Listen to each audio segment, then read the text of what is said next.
Well guys, welcome back to my channel. दोस्तों, यदि आप लमसम इन्वेस्टमेंट करना चाहते हैं म्यूचुअल फंड के अंदर, यानी कि आप एक साथ एक मोटी रकम म्यूचुअल फंड के अंदर लगाना चाहते हैं, तो आपको ऐसे 10 पॉइंट हैं जो कि आपको इन्वेस्टमेंट करने से पहले ध्यान देना चाहिए। क्योंकि अगर आप लमसम इन्वेस्टमेंट करना चाहते हैं यानी कि मोटा पैसा लगाना चाहते हैं मार्केट में, तो आपको अगर ये पॉइंट अगर आप कंसीडर नहीं करेंगे तो आपको लॉसेस हो सकता है या फिर आपको रिटर्न कम मिल सकते हैं। यानी कि ये वीडियो आप लोगों के लिए काफी ज्यादा इंफॉर्मेटिव होने वाला है। यदि आपने 10 पॉइंट को समझ लिया तो आपको किसी एडवाइजर की भी जरूरत नहीं पड़ेगी। हालांकि ऐसा रिकमेंड कभी नहीं किया जाता है, आपको हमेशा कंसल्टेशन लेना चाहिए, क्योंकि पैसा होता है बहुत ही मेहनत से कमाया हुआ और इस पर हम ज्यादा रिस्क नहीं ले सकते। ठीक है ना। तो चलिए वीडियो को स्टार्ट करते हैं और इन 10 पॉइंट को समझने का प्रयास करते हैं कि इन्वेस्टमेंट अगर लमसम हमें करना है मार्केट में तो हमें क्या क्या पॉइंट्स के लिए ध्यान दिमाग में रखने हैं। देखिए, लमसम क्या होता है आप मोस्टली जानते होंगे, लेकिन कुछ नए लोग हैं तो उनको जरा मैं एक इंट्रो दे देता हूं छोटा सा। म्यूचुअल फंड के अंदर हम इन्वेस्टमेंट करते हैं, दो तरीके से इन्वेस्टमेंट करते हैं। एक होता है आपका एसआईपी, सिस्टमैटिक इन्वेस्टमेंट प्लान, यानी कि एक फिक्स अमाउंट जो आप चाहते हैं वो आपके बैंक अकाउंट से कटेगा ऑटोमेटिकली और आपका इन्वेस्ट हो जाएगा म्यूचुअल फंड के अंदर जो आप चूज करते हैं, और जिस डेट को जाते हैं वो वाली चीज है नहीं, यानी हर महीने आपका सेटअप हो जाएगा, म्यूचुअल फंड में पैसा लगता जाएगा। दूसरा होता है लमसम। आज मान लीजिए आपके 50,000 रुपए हैं, 1 लाख रुपए है, 5 लाख है, 10 लाख है, तो उस पैसे को एक साथ म्यूचुअल फंड के अंदर में कैसे लगाना है, तो इसको हम कहते हैं लमसम। चलिए, सबसे पहला पॉइंट क्या है, सबसे पहले पॉइंट की बात कर लेते हैं कि इन्वेस्टमेंट गोल। जब भी हमें म्यूचुअल फंड में लमसम पैसा लगाना है तो हमें सबसे पहले यह देखना है क्योंकि हमारा गोल क्या है, हमारा गोल क्या है। क्योंकि अगर आप गोल को आइडेंटिफाई कर लेंगे ना, तभी आप बेहतर तरीके से म्यूचुअल फंड को फाइंड आउट कर सकते हैं। क्योंकि हर गोल के लिए अलग अलग काइंड ऑफ म्यूचुअल फंड्स होते हैं। जैसे कि आपको रिटायरमेंट की प्लानिंग करनी है, आपको बच्चे की स्टडी के लिए प्लानिंग करनी है, आपको 2 साल बाद आपको गाड़ी लेनी है, 5 साल बाद गाड़ी लेनी है, घर बनवाना है, तो इस हिसाब से आपको क्या करना है, आपका गोल क्लियर होना चाहिए। कि गोल क्लियर होगा तभी आप उसमें क्या कर सकते हैं, रिटर्न अच्छे ले सकते हैं। और एज फैक्टर भी काफी मैटर करता है। सपोज दैट आपका रिटायरमेंट की प्लानिंग है लेकिन आपकी एज 20 ईयर है, तो आप इक्विटी में इन्वेस्टमेंट कर सकते हैं, इक्विटी में ज्यादा रिस्क लेकर के ज्यादा रिटर्न पा सकते हैं। लेकिन अगर आपकी एज 45 से प्लस है या 50 प्लस है, तो आप वहां पर इक्विटी में ज्यादा रिटर्न लेने के चक्कर में आप रिस्क ज्यादा नहीं ले सकते। तो वहां पे आपको क्या करना चाहिए, आपको दूसरी कैटेगरी के म्यूचुअल फंड होते हैं, बैलेंस म्यूचुअल फंड होता है, डेट म्यूचुअल फंड होते हैं, लिक्विड फंड्स होते हैं, वहां पर हमें पैसा इन्वेस्टमेंट करना चाहिए। तो इसीलिए पहले अपने गोल को आइडेंटिफाई कीजिए। जब आप गोल को आइडेंटिफाई कर लेंगे तो आप बेहतर तरीके से म्यूचुअल फंड को प्रॉपर तरीके से आप देख पाएंगे कि हमारी जरूरत के हिसाब से कौन सा म्यूचुअल फंड बेटर है। चलिए, सेकंड हमारा क्या पॉइंट है, सेकंड है हमारा इन्वेस्टमेंट होराइजन। देखिए, इन्वेस्टमेंट होराइजन भी काफी इंपॉर्टेंट चीज होती है। क्यों? देखिए, इन्वेस्टमेंट होराइजन का मतलब होता है टाइम ड्यूरेशन। आप कितने साल के लिए पैसा इन्वेस्टमेंट करना चाहते हैं। देखिए, हर तरीके के म्यूचुअल फंड के लिए अलग अलग म्यूचुअल फंड होते हैं। जैसे कि अगर आप चाहते हैं कि 5 साल यानी कि मिनिमम 5+ ईयर्स के लिए आप इन्वेस्टमेंट करना चाहते हैं मिनिमम, तो आप इक्विटी में जा सकते हैं। कहा जा सकते हैं, इक्विटी के अंदर। इक्विटी बोले तो शेयर मार्केट, यानी कि ऐसे म्यूचुअल फंड जिनका पैसा शेयर मार्केट में इन्वेस्ट होता है, वो आपके इक्विटी म्यूचुअल फंड्स होते हैं। यानी कि 5 साल से ज्यादा के लिए इन्वेस्टमेंट करना है तो आपको इक्विटी म्यूचुअल फंड होते हैं। अब आपको 3 साल के लिए करना है, लगभग 2 से 3 साल के लिए करना है आपको इन्वेस्टमेंट, तो यहां पे कौन से म्यूचुअल फंड होते हैं, डेट या बैलेंस म्यूचुअल फंड होते हैं। डेट म्यूचुअल फंड्स MF, या फिर बैलेंस्ड म्यूचुअल फंड्स। ठीक है, तो ये आपका ये हो गया 2 से 3, या आप एक साल भी कर सकते हैं। 1 से 3 साल के लिए आपके क्या हो गया, डेट म्यूचुअल फंड या बैलेंस म्यूचुअल फंड हो गया। आपको 1 साल के लिए करना है, यानी कि 1 साल तक के लिए करना है आपको, तो इसके लिए क्या हो सकता है, आपका लिक्विड फंड हो सकते हैं, अल्ट्रा शॉर्ट म्यूचुअल फंड हो सकते हैं। ठीक है ना, तो ये आपका लिक्विड फंड्स हो गए। तो ये सारी चीजें डिपेंड करता है कि आपका टाइम होरिजन क्या है, उस हिसाब से आप चीजों को फाइंड आउट कर सकते हैं। या ultra short, ULTRA, ultra short. ठीक है जी, तो ये म्यूचुअल फंड हो सकते हैं आपके लिए। तो इस प्रकार से हमें इन्वेस्टमेंट का होराइजन भी पता करना चाहिए कि हमें बेसिकली इन्वेस्टमेंट कितने समय के लिए करना है। ठीक है, अब हमारा अगला पॉइंट क्या है, तीसरा, मार्केट कंडीशन कैसी है। म्यूचुअल फंड यानी कि लमसम जब पैसा हम लगाते हैं तो मार्केट की कंडीशन कैसी है, हमें इस चीज का विशेष तौर पर ध्यान रखना है, क्योंकि यही बहुत बड़ा फैक्टर होता है। पता कैसे, मान लीजिए अगर आप 1 साल का ग्राफ देखें, निफ्टी 50 का देखें, या किसी भी म्यूचुअल फंड का आप ग्राफ देखेंगे, NAV का ग्राफ देखेंगे, तो मार्केट काफी टाइम से देखिए क्या हुआ, ऑल टाइम हाई पे गया था। ऑल टाइम हाई के बाद मार्केट नीचे गया, फिर मार्केट नियर बाई मार्केट अभी यहां पे चल रहा है। ठीक है, तो क्या करना है कि मार्केट ऑल टाइम हाई पे यहां पे था, तो जब आप ऑल टाइम हाई पे मार्केट में पैसा लगाएंगे तो आपके लिए काफी रिस्की हो सकता है। शॉर्ट टर्म में तो बहुत ज्यादा रिस्की है, हालांकि लॉन्ग टर्म में आपका रिस्की, चलो रिस्क कम हो जाएगा, लेकिन आपको प्रॉपर तरीके से रिटर्न नहीं मिल पाएंगे। कैसे, कुछ कम रिटर्न मिलेंगे। अब देखिए, शॉर्ट टर्म की बात करें तो अभी 1 साल होने को है और लगभग इसने ऑल टाइम हाई को भी क्रॉस नहीं किया है। ठीक है, 1 साल होने को, ऑल टाइम हाई को क्रॉस नहीं किया है। लेकिन अगर आप देखें 5 साल बाद, 10 साल बाद, 15 साल, 20 साल बाद, तो उम्मीद है कि मार्केट काफी ज्यादा ऊपर चला जाएगा। तो जब ऊपर चला जाएगा तो यहां पे आपने पैसा लगाया है तो वो आपको प्रॉफिट दिखेगा, ठीक है ना। लेकिन आपने अगर शॉर्ट टर्म के लिए पैसा लगाया होता है 1 साल के लिए, तो आपको अभी लॉस दिख रहा होता है यहां पर। तो जब भी एक मोटा पैसा लगाते हैं तो मार्केट कंडीशन देखना इसलिए जरूरी होता है।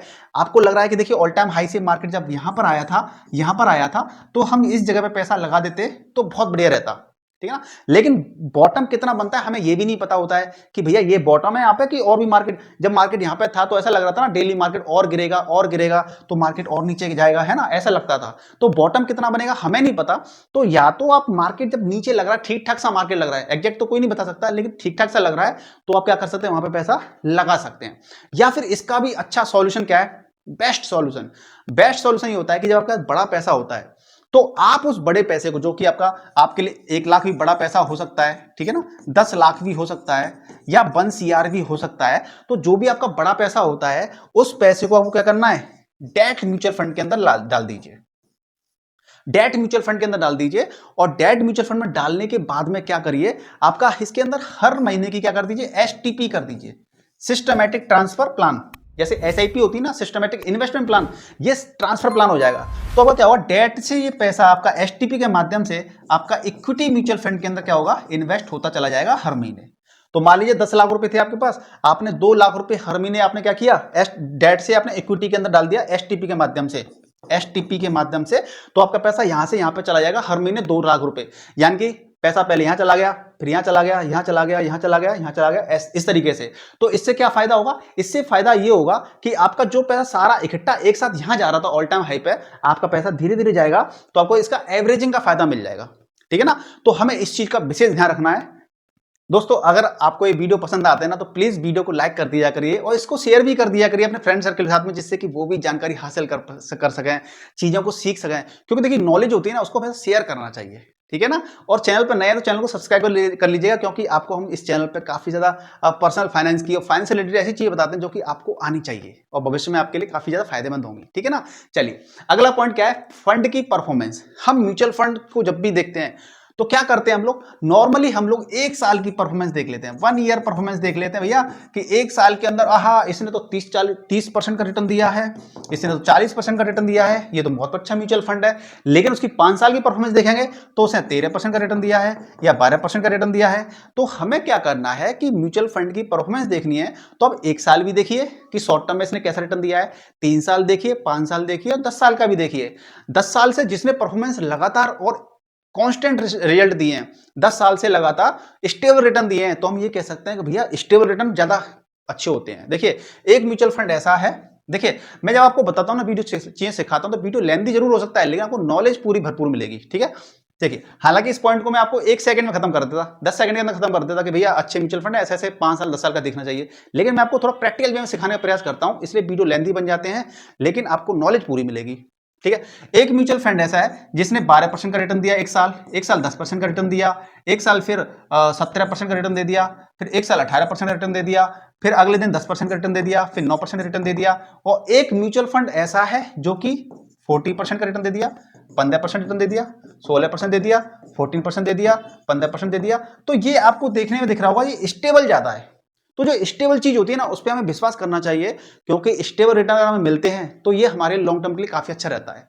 यहाँ पे वॉलेटिलिटी ज्यादा है, कभी 9% है, कभी 18 है, तो ये ऊपर नीचे जग चीजें चल रही हैं, तो यहाँ पे थोड़ा सा रिस्क होता है, ठीक है ना। तो आपको एक चीज ध्यान रखना चाहिए। तो हमेशा 5 से 10 साल का मिनिमम हमें देखना चाहिए, और जो नए फंड होते हैं उनसे थोड़ा बचना चाहिए, ठीक है। नए फंड होते हैं जैसे अभी लॉन्च हुआ है, 1 साल हो गई, 2 साल हो गए, तो जो नए फ्रेशर होते हैं, जो म्यूचुअल फंड में इन्वेस्टमेंट करना चाहते हैं, बिगिनर्स, वो थोड़ा सा उनसे दूर रहें। और जो बड़े फंड हैं जो कि पुराने हैं वो अच्छा रिटर्न दे रहे हैं, उनके साथ हमें जाना चाहिए। हालांकि ये जो पॉइंट मैं आपको बता रहा हूं, ये आपको एजुकेट करने के लिए, आप जब भी कभी इन्वेस्टमेंट करें म्यूचुअल फंड के अंदर तो किसी आप एक्सपर्ट की सलाह जरूर लेनी चाहिए, ठीक है ना। अब गया है फंड मैनेजर। फंड मैनेजर का रोल बहुत बड़ा रोल होता है। देखिए फंड मैनेजर ही डिसीजन लेता है कि हमें पर्टिकुलर जो म्यूचुअल फंड होता है, मान लीजिए XYZ कोई म्यूचुअल फंड है और इसका पोर्टफोलियो क्या होगा, पैसा कहां लगेगा, कितना पैसा कब लगाना है, कब निकालना है, तो इसका रोल होता है फंड मैनेजर का। तो फंड में जिस म्यूचुअल फंड के अंदर पैसा लगाने वाले हो, उस फंड को तो आप चेक करो ही करो, उसको चेक करेगा इसकी परफॉर्मेंस कैसी चल रही है।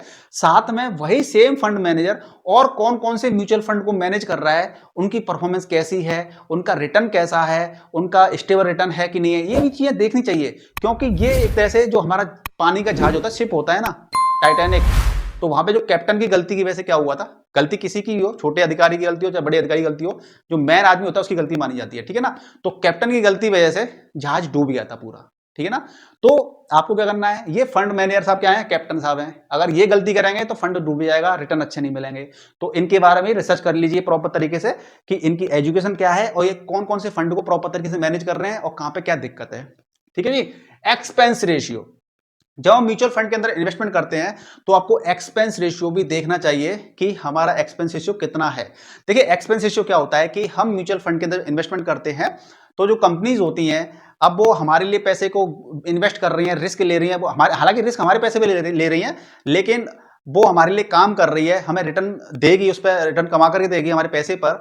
तो वो ऑफिस का किराया होता है, फंड मैनेजर होता है, उनकी सैलरी वगैरह होती है, तो वो कहां से देंगे, अपनी जेब से देंगे नहीं, तो वो हमसे एक्सपेंस रेशियो लेते हैं।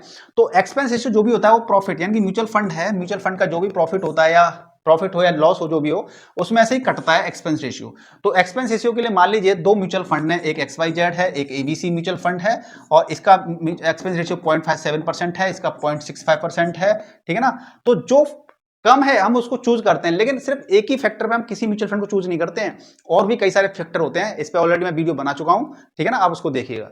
तो मैं ये कहना चाह रहा हूं कि जब भी म्यूचुअल फंड के अंदर इन्वेस्टमेंट करते हैं तो म्यूचुअल फंड में एक्सपेंस रेशियो जितना कम हो, मान लीजिए सेम प्रोफाइल है, सेम प्रोफाइल है, इसका भी सेम प्रोफाइल है, सेम प्रोफाइल इसका भी है, दोनों म्यूचुअल फंड का, और रिटर्न भी लगभग सेम ही है, तो भैया मैं तो इसको चूज करूंगा ना। तो हमें एक्सपेंस रेशियो को भी ध्यान कंसीडर करना है कि किसका एक्सपेंस रेशियो कम है, क्योंकि जितना ज्यादा होगा उतना हमारे लिए लॉस की बात होती है। अगला पॉइंट क्या है, रिस्क प्रोफाइल। रिस्क प्रोफाइल की हम बात कर लेते हैं। तो देखिए रिस्क प्रोफाइल क्या होता है, हर इंसान का रिस्क प्रोफाइल अलग अलग होता है। मैं जैसे कि मैं अगर पर्सनली मैं अपनी बात करूं तो मैं एग्रेसिव इन्वेस्टर हूं, एग्रेसिव हूं। बहुत से लोग क्या करते हैं, भाई रिटर्न कम मिल जाए लेकिन हमारा पैसा सेफ रहे, हमें ज्यादा तेज तेज भागना नहीं है। तो अगर आप रिस्क अच्छा ले सकते हैं, आपकी एज ग्रुप भी कम है, ठीक है, और आपको लॉन्ग टर्म के लिए इन्वेस्टमेंट करना है, 15 20 साल 30 साल के लिए करना है, तो आप इक्विटी में जा सकते हैं। इक्विटी में आप अपना ज्यादा पैसा लगा सकते हैं, तो वहां पे क्या रहता है, हाई रिस्क रहता है, तो हाई गेन भी मिल सकता है आपको।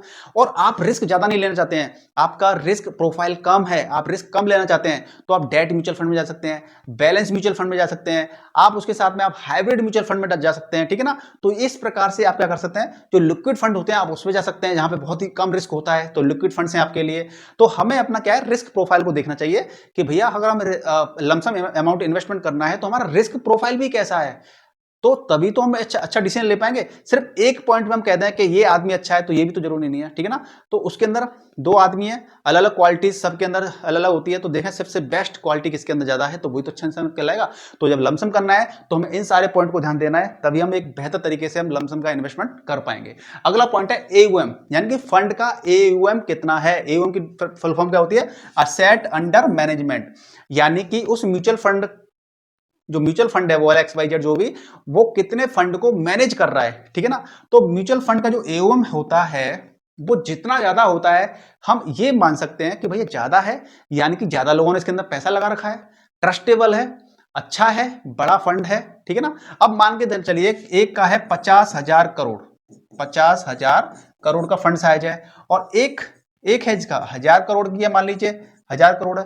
सोचिए इसका 50,000 करोड़ का फंड साइज है, ये इसका कम है, तो दो चीजें हो सकती हैं, एक तो ये नया हो सकता है या फिर ये फंड अच्छा नहीं है, ठीक है ना। या तो ये नया होगा तो लोग अभी धीरे धीरे इन्वेस्ट कर रहे हैं इसके अंदर, और ये बड़ा है तो पुराना हो सकता है। तो फंड साइज जितना ज्यादा बड़ा होगा वहां पे ट्रस्ट आ जाता है, अच्छा होगा, बढ़िया होगा, बहुत से लोगों ने इसको प्रेफरेंस दी है। तो आप इस चीज को भी कंसीडर कीजिए कि ज्यादा फंड साइज होता है वहां पे इन्वेस्ट कीजिए, और ये छोटा होता है आप वहां पे एज ए बिगनर हैं तो थोड़ा सा अवॉइड कीजिए उस चीजों को, क्योंकि नया फंड है तो नए फंड का AUM भी कम होगा, तो वहां पे आप रिस्क शायद ज्यादा नहीं ले पाएंगे, है ना। हालांकि आपको प्रॉफिट भी अच्छा हो सकता है, लेकिन रिस्क भी तो है। तो हमें स्टार्टिंग क्या रिस्क कम लेना है और चीजों को अच्छी जगह पर पैसा लगाना है, ठीक है ना। जब नॉलेज बढ़ती जाएगी धीमे धीमे तो हम कुछ भी कर सकते हैं। अब देखिए यहाँ पर टैक्सेशन की बात कर लेते हैं।